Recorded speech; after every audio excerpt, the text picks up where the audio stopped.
Arthur said, "This is a waste of time, Your Majesty. We need insight from a well-read scholar instead of an uncultured empress who happens to be from the commons." Watch your mouth, Arthur. Watch your mouth. You better watch it, old man. I'm not playing with you. Get you a heart attack around here. You know what I'm saying? King Cletus said, "Arthur was my tutor, Jess. I don't care what he is. I don't care what he is. Anybody can get drop kicked. Anybody."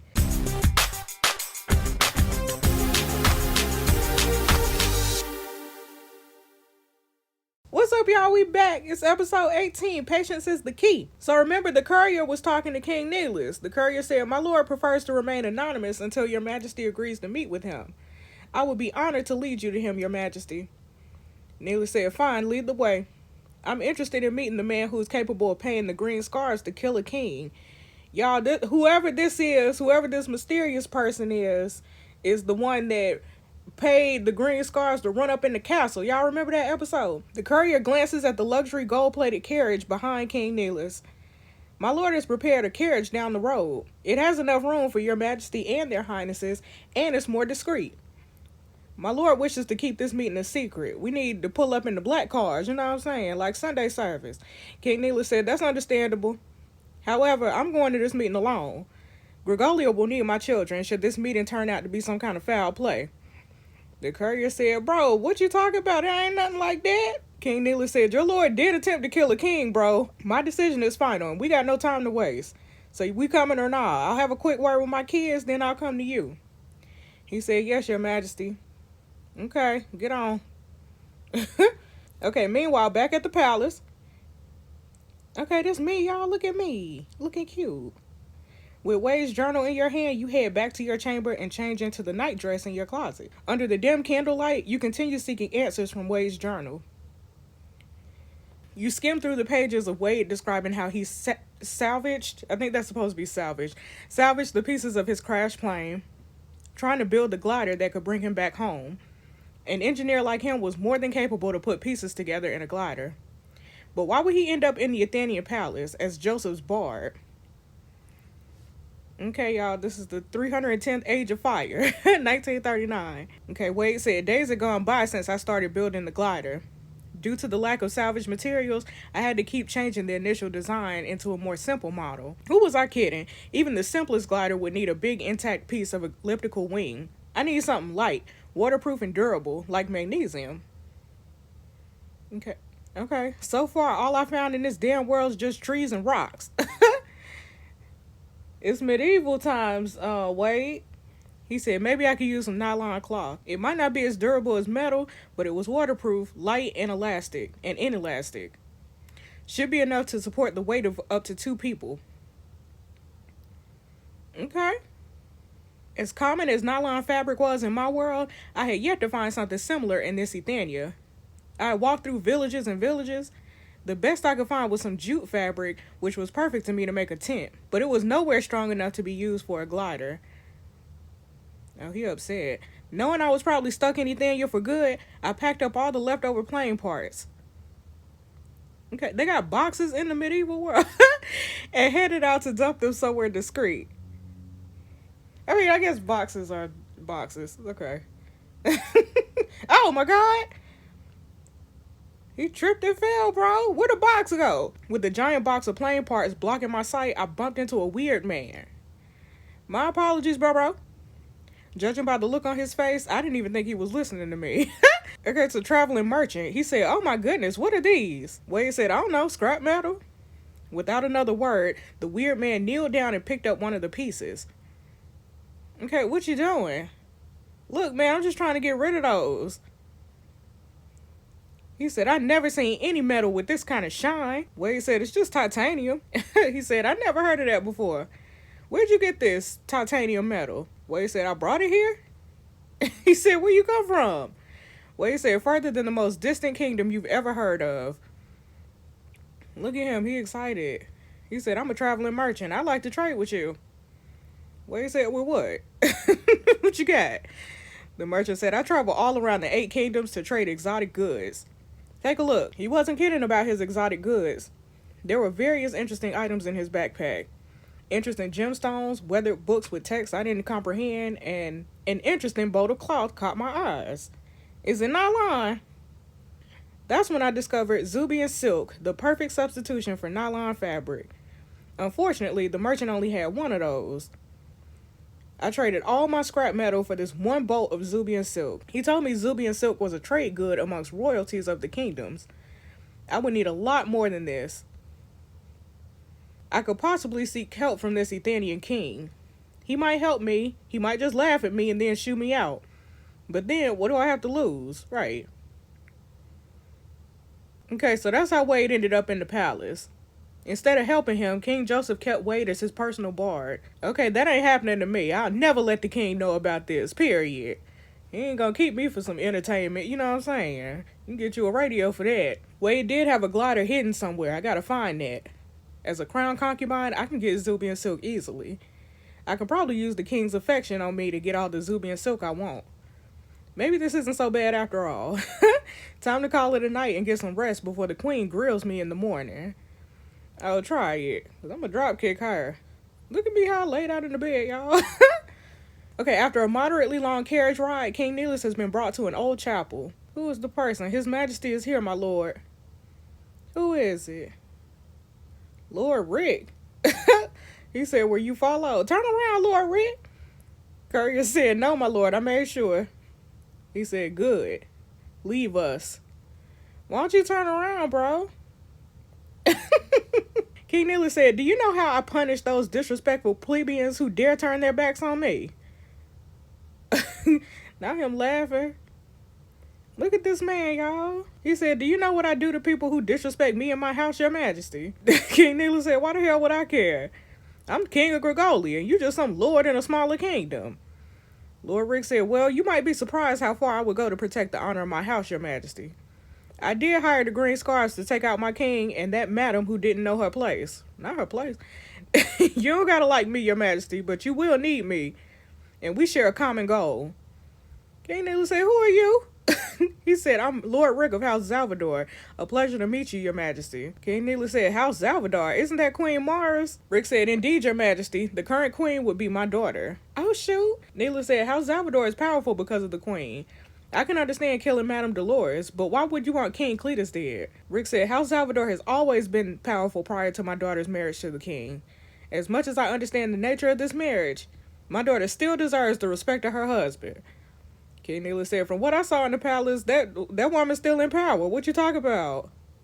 Lord Rick said, "Not for long, your majesty. My daughter is no longer the young, beautiful woman she was. From time to time, we exchange letters. I know everything that's happening in that palace. With that Madame Dolores rising in power and the diminishing significance of my daughter, it was only a matter of time before she lost her ruby tiara." King Nelis said, "Did Mara really ask for the assassination of King Cletus?"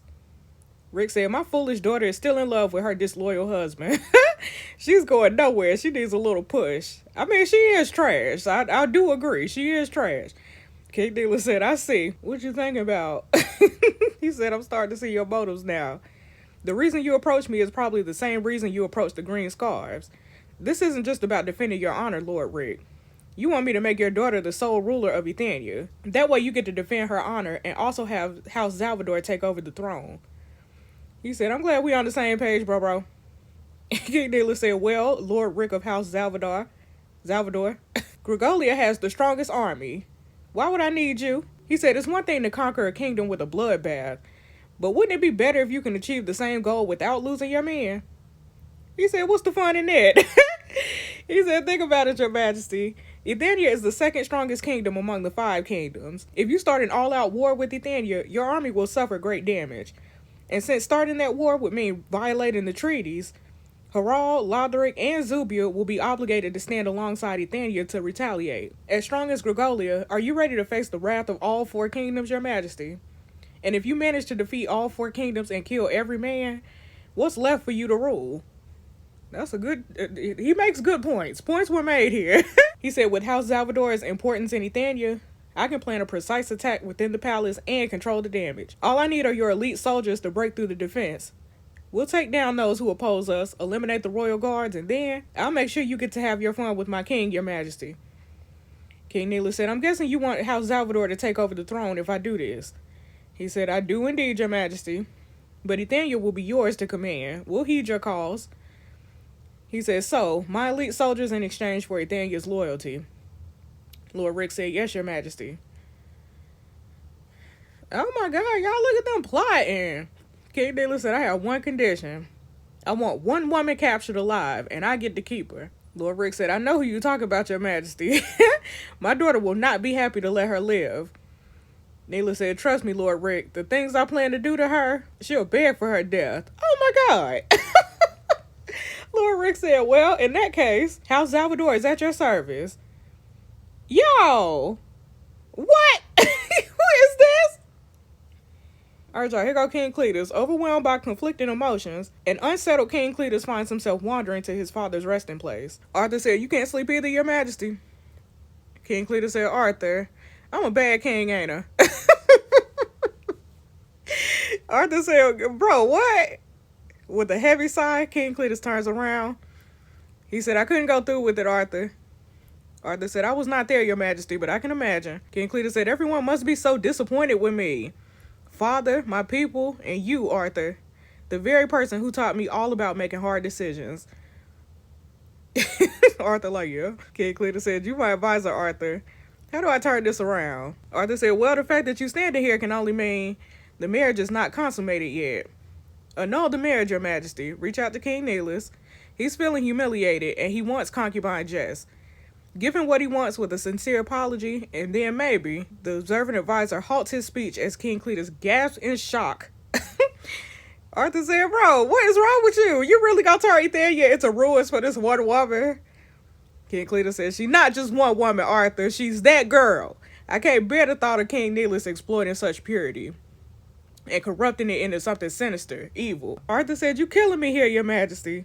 You have to think about the future of Ethania, not the woman you love. Look. King Cletus thinking about it. He said, well, what if we turn this into our advantage? If King Neelix thinks Jess will be a good queen for Gregolia, she might be able to make Ethania stronger too. Arthur said, King Neelix just wants his dark-toned hair progeny, your majesty. He would say anything to get Jess. Moreover, Ethania already has a queen. We keep forgetting about her because she's irrelevant. King Cletus says she don't have to replace Mara, Arthur. With her origin, she clearly understands the struggles outside the palace. She's also honest, determined, and brave. I don't know exactly how it'll work, but if she's given a chance, I think she can make Ethania stronger. King Cletus said, what if I give Jess the Azure Tiara? That way she can share the duties with Mara and do it her own way. Ooh! Arthur says she's also the arch enemy of the queen, your majesty. Please, for the sake of Ethania, tread lightly. We cannot afford angering both Gregolia and House Salvador. Oh, y'all done already did that. Y'all just don't know yet. King Cletus said, Mara, fine. Jess will stay as a crown concubine for now. Arthur said, good. We won't be seeing a civil war before the Gregolians storm our gate. He said, don't be so grim, Arthur. Dang, you so dramatic. There's more than one way to solve a problem, bro. I'll make this right.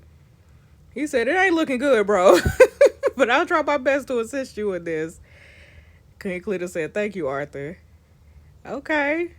I mean, we ain't really solved nothing, but okay.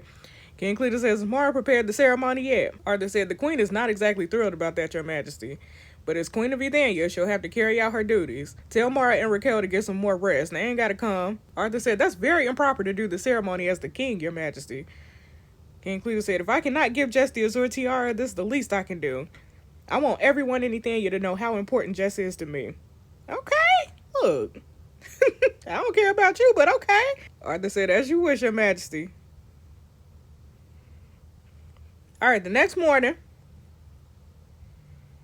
Okay, look at me. Y'all looking cute. Can't deny how good it feels to have my own soft bed and comfy sleepwear. Now to the annoying part of having this damn title officialized by the queen. I'm not a royal guard anymore. Gotta be very careful. Okay, look. I ain't gonna be careful with nothing. Oh, look at me, y'all. Look at me looking cute. I ain't being careful with nothing. I'm about to cuss that lady out. About to cuss her out. Okay, look. Hey, Raven. Raven said, good morning, your grace. Hello. I'll never get used to being called that. How is Solana, girl?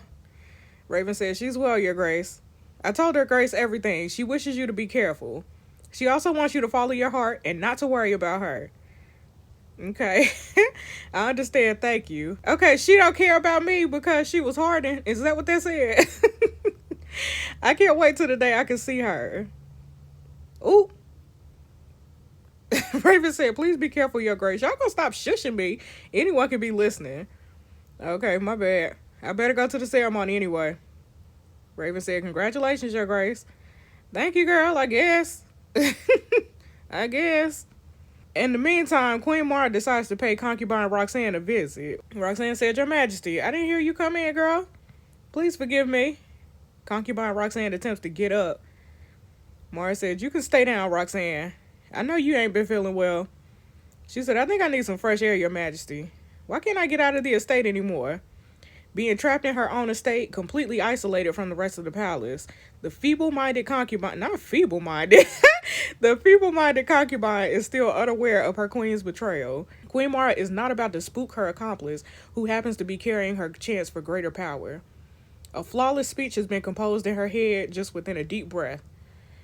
She said, it's too big of a risk to take, girl. You are bearing the firstborn of His Majesty. The other empresses would do anything to take this away from you. You know Jess is a crown concubine now. Roxanne said, no, it can't be. How can that lowly peasant get even higher rank than me? Mara said, I don't know how she did it. She must have seduced His Majesty.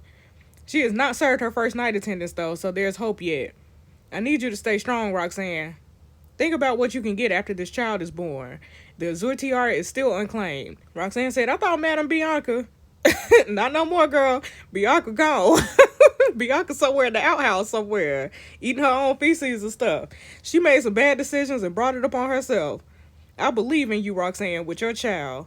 We'll dominate this palace. We'll run this place. Churls like Solana, Velia, and Jess will not stand a chance against us. Oh, girl, please. Girl, stop. Roxanne said, I can't wait until this child is born, Your Majesty. I'll get the Azure Tiara and I'll give Jess hell. Mara said, yes, you'll get to destroy her if you're patient. Just stay in your estate and let Dawn and Candy take care of you. Roxanne said, I'll stay in my estate then, Your Majesty. Look at her being stupid, y'all. Queen Mara said, you get to go anywhere you want and do whatever you want after the child is born. She said, I'll be patiently waiting for that day to come, Your Majesty. She said, good. Stay safe in your estate just until your child is born. I'll be relying on you to take down concubine Jess. Roxanne said, yes, Your Majesty. Girl, that lady lying to you. Mara said, at least I don't have to do the ceremony and see that wench get her crown. His Majesty is doing the ceremony himself for some reason. Roxanne said, His Majesty has made a lot of questionable decisions for Jess. That lout of a woman has nothing but a pretty face and dark toned hair. Mara said, men, they all like to get their hands on something new, something untouched by others before. Y'all talking a whole lot about concubine Jess, you know what I'm saying? Mara said, well, rest up. I have Dawn deliver some Dawnberry tea to you later. Roxanne said, thank you, Your Majesty. Look at me living rent-free in their heads, y'all. You know what I'm saying? Got them shook, panicking. Meanwhile, King Cletus is preparing for the ceremony to officialize your title. Little does the Athenian king know how tedious this actually is. All these things to say and do just to give his women their titles. I said, Your Majesty. Ooh, look at me being cute. He said, I'm supposed to meet Her Majesty here, I think. He said, I decided to do it myself, Jess. You are special to me after all. Ooh, look at me rolling my eyes. Bro, it don't make no difference to me. I don't care about none of this. It's the same ceremony I gotta go through just to be something I don't want to be. After your outburst at the garden last night, here you are again, standing in front of King Cletus in your wedding attire. A smile slowly develops at the corner of his mouth as he admires you under the morning sunlight. The way your eyes glitters with the reflections, and how compelling you look with that slight frown and the pouty lips. He said, you look radiant, Jess. I know. I said, can we get this ceremony thing over with, Your Majesty, so I can go back to bed? He said, as you wish, my lady. I said, my lady? He said, don't be startled by a little nonchalance. You were quite informal when you confronted me last night. Okay, oh, my bad. He said, I cherish that truthfulness in you. Don't ever change who you are because of this title. Oh, bro, you ain't got to worry about that. Can I get me some Zubian silk, though? He said, well, I'm clearly not in the mood to go through all these steps. And you obviously not going to be a normal crown concubine. How about we just skip to the attire assigned part? I said, you're not going to preach me on how to be an empress? He said, I don't have a reason to. Okay, that's kind of sweet, I will admit. No, it ain't, Jess. King Cletus said, the queen had your attire made according to your rank. But knowing how much you hate being forced into wearing something you hate, I had the tailors prepare extra attire sets for you to choose from. Some of them are derived from patterns of lower ranked attires, but I know you wouldn't care. Okay, are they bulky gowns, bro? He said, yes, you're not a royal guard anymore. I know this doesn't mean much, but I had the supply quarter include some of our best jewelry in your attire. Even the queen does not get to wear them. Okay, I ain't got no choice. Thank you, your majesty. Appreciate you, bro. He said, as a crown concubine, you're allowed to have your own chambermaid. Do you want me to assign you a chambermaid? I can take care of myself, bro. What is this? I think I'm gonna pick Zeddy as my chambermaid. We're gonna have Zeddy. If anything, I can probably get Zeddy off the harsh maid duties. Gonna be careful not to let her know about the journal, though. Okay, if possible, I like Zeddy. He said, I had a queen make the arrangements. Head back to your chamber and get dressed. Then come meet me and Arthur in the throne room. Rather than your crown concubine duties, I have something else in mind for you. Okay, yes, sir. Y'all, was it a mistake to pick Zeddy? Zeddy better not say nothing. Because I saved her. She would be dead if it wasn't for me. You know what I'm saying? After a trip to the supply quarter, you head back to your chamber with multiple attire sets. Okay, God, just a bunch of dresses. At least I can finally take off this stupid pink wedding dress. Okay, y'all, let's look at all of them. Here's the gray one. Okay, no, I don't like that one. I don't like it. What's the white one? I don't like that one either. Let's see. The black one. I do like black. That look basic. I'm a crown concubine. You know what I'm saying? What's King Cletus' special gown? Is it going to be ugly? You need King Cletus as your love interest for this option. Oh, man. I wanted that one. That one was cute. I guess I shouldn't have been shading King Cletus all this time, y'all. Because his dress is the cute one. Oh, my God. Okay, well, I guess we got to go with the gray one. I like that one, though, y'all. I guess we're going to go with this one because, I don't know. This the lesser of all the evils, so we'll just do this one. This kind of look like Bianca's dress, but in gray. I said, I take back all the whining I used to give Angel. Just for making me wear a bikini to the beach. No wonder all these women so weak. Wearing a tight corset all day along with a long dress like this gonna drive me nuts. Guess it's time to see what kind of duties they're gonna have me do. Okay, look at me, y'all. Crown concubine out here, you know what I'm saying? Arthur said, no, your majesty, I highly advise against breaking ages of tradition. Even the queen is not allowed to dabble when it comes to ruling Nithania. People will riot if we let an empress have a say in how you rule the kingdom. King Cletus said, nobody is about to rule beside me, bro. I'm simply saying Jess's input may be useful to us. She knows how it's like outside the palace, unlike us. And I'm ruling a kingdom, not just the Athenian palace. Arthur said, she was not guided by a tutor, your majesty. Being raised outside the palace doesn't mean she has insight on how things should work. He said, I'm simply suggesting we have Jess share her opinions from her point of view. I want to make Athenia stronger, and to do that, I'll need to adjust some of the rules, and the people will need to comply. These new adjustments may not necessarily make Athenia stronger. Say I want to open up the vault and give every commoner 5 gold coins to boost the economy. Like a stimulus check, King Cletus. They may use gold coins to trade, clear their debts, or keep it somewhere safe. How they choose to use the gold will either better our economy or make it worse. Arthur said, do you think Jess will tell you how the people will use their gold? He said, who in the palace would know better? Right, Arthur, why you hating? Don't make me drop kick you too, you know what I'm saying? Hello? Look at me, hello? Your majesty? King Cletus said, join us, Jess. We can use your input on some of these ideas. Rolling his eyes. Don't get drop kicked, Arthur. Don't get drop kicked. What would you like to know, your majesty? He said, if I give every single Athenian 5 gold coins out of our vault, how do you think they'll spend them? I said, buy the things they want. Arthur said, this is a waste of time, your majesty. We need insight from a well-read scholar, instead of an uncultured empress who happens to be from the commons. Watch your mouth, Arthur. Watch your mouth. I just finished my freshman year with a 3.8 GPA. Right, watch your mouth. Watch your mouth. I'm a crown concubine. You better watch it. You better watch it, old man. I'm not playing with you. Get you a heart attack around here. You know what I'm saying? I'm a crown concubine. You better show some respect. Respect me. Look at him. King Cletus said, Arthur was my tutor, Jess. I don't care what he is. I don't care what he is. Anybody can get drop kicked. Anybody. And he's my advisor. Even I respect him as a mentor. He's the wisest man in the palace. You ought to respect him. He ought to respect me. What you talking about? Whatever.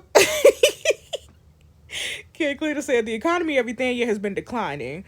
I've been thinking about opening up the palace vault and share some of it among the commons. Every man who was born at least 5 ages ago will be given 5 gold coins. We'll lose a big part of our reserve, but it may boost the economy slowly. Arthur said, we don't know if it'll work like that, Your Majesty. Okay, well, in America, we had a stimmy. Okay, it's a big risk to take, Your Majesty. Moreover, if you think this will encourage people to trade, the merchants can simply raise the prices on their goods, resulting in inflation in the economy. And at the end, the poor will stay poor, and the rich will just get richer from this, creating inequality for the Athenian economy. I mean, yeah.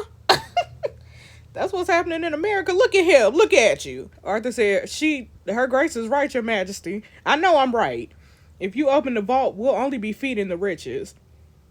He said, how you know all this, Jess? Look, economics 101. I guess I learned a thing or two when I traded my crops with the merchants. Arthur said, if I may, Your Grace, I'd like to know. And just like that, the advisor starts questioning you on various issues among the commons. It's like one of those world history essays you used to write. You enlighten King Cletus and his advisor on a lot of problems caused by unfairness. A lot of issues are brought upon you, and you offer your opinions. Arthur seems to have completely forgotten about the remarks he made about you earlier. He better. If he was a professor who's grading your paper, you damn sure he's giving you an A. As for King Cletus, you can see admiration in his eyes.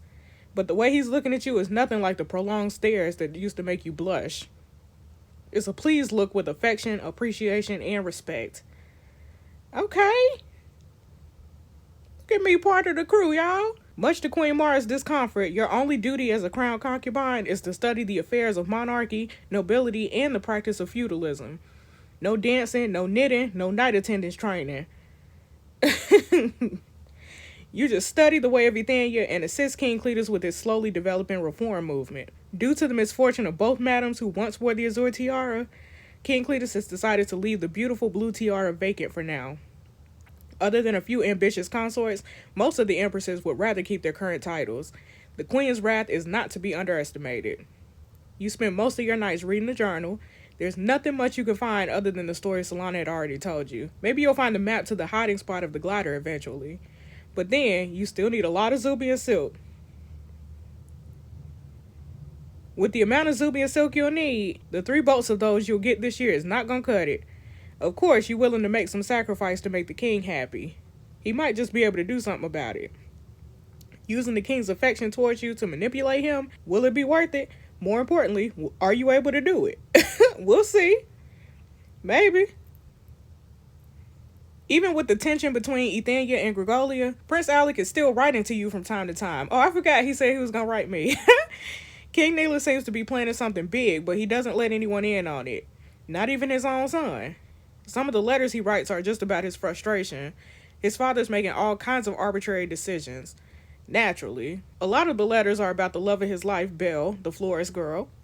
Knowing King Neelis, he would never accept Belle as Prince Alec's wife. You can't even imagine what would happen if King Neelis finds out about Belle. But there's nothing you can do to help them, being this far away. What about Maria? Can I still dropkick her or nah? Rumors of what happened during the Grand Conference spread like wildfire. Everyone knows how the Athenian king pissed off the Gregolian king over you, while some of the commoners are amused by how far the king would go just to protect his dark-haired woman. And a lot of the commoners pretty much define you as something like Helen of Troy. Athenian version, of course. Look at me. My name ringing bells up in these Athenian streets, you know what I'm saying? Much to your astonishment, King Cletus has not picked anyone for night attendance. Not since you have become his crown concubine anyway. Even though you've not stepped foot in his chamber as well, most of the empresses do know it is about you. Like I care about all them nasty things the queen and the consort say behind my back. Listen, I don't care. They can talk all they want. It ain't gonna change nothing. I run this place, you know what I'm saying? Eventually, the snow starts melting in Ethania. The blooming flowers bring Ethania to the 3rd spring of this age, marking the second half of the 330th age of water. Okay, it's a peaceful day at the Athenian Palace. The sun leaves a warm glow on your skin as you hang out with Velia and Gwen. It's been a few months since you were promoted to crown concubine. Apart from the occasional deadly stares from Queen Mara, so far things are going well. But is Ethania really as peaceful as it appears? We know it ain't. We, the viewer, know it ain't. Somewhere at the outskirts of Ethania, this villager woman says, our produce is not selling well lately. We won't have enough coins to pay off the bandits. Not the bandits. The man said, villager man, they ain't even get these people names. The man said, we've given them everything we have, mother. I'll try to reason with them. Maybe they'll give us a couple more days. This is like the mafia, you know what I'm saying? Are these it? These the bandits? He said, if it isn't my favorite farmer boy, give us our weekly toll and we'll be on our way. The woman said, please, we don't have enough coins for this week yet, sir. The bandit said, I ain't here for excuses, girl. I ain't trying to hear none of that. I want my 10 silvers. He said, you don't want to lose our protection, do you? Y'all, it's a racket. It's literally a racket. It's crime in the medieval times. 10 silvers will prevent your little farm from harm. Your farm is in good hands. The man said, I'm sorry, sir. People have not been buying our produce. We got to sell some more oranges. I'll travel farther away and try and sell them. We just need a couple more days to put together 10 silvers. The bandit said, you expect me to sit here and wait? I want my toll now. The woman said, we really don't have enough, bro. The bandit said, where that beautiful daughter of yours? We wouldn't mind waiting if she can keep us entertained. She probably sitting on her pretty bum on her bed right now. Oh my God. He said, good. I don't even have to carry her there then. Oh my God, look at him running. In desperation, the young villager dashes in front of the bandits, blocking their path to the house. He said, leave my sister out of this, you ingrates. Oh shoot. He said, looks like somebody needs to be taught the meaning of obedience. Oh my God. Bro, fight back. Don't let him hit your sister. Stop. Stop, please. Please don't kill my son. We'll give you everything we have. You want some oranges or not? Oh my God, look at this man on the ground, y'all. Look at him on the ground. The vendor said, we'll be here again in 2 days. If I don't get my 10 silvers, I'm burning this farm to the ground and I'm taking that daughter of yours. Oh my God, look at this man knocked out. You got knocked the F out, sir. The Green Scars were villains, no doubt, but their presence kept various lowlives in check. The fall of the Green Scars has finally freed those bandits from their biggest fear, allowing them all to rise up and prey on the weak. Girl, look at you. Look at your brother. Laid out. And this just the beginning. Oh my God.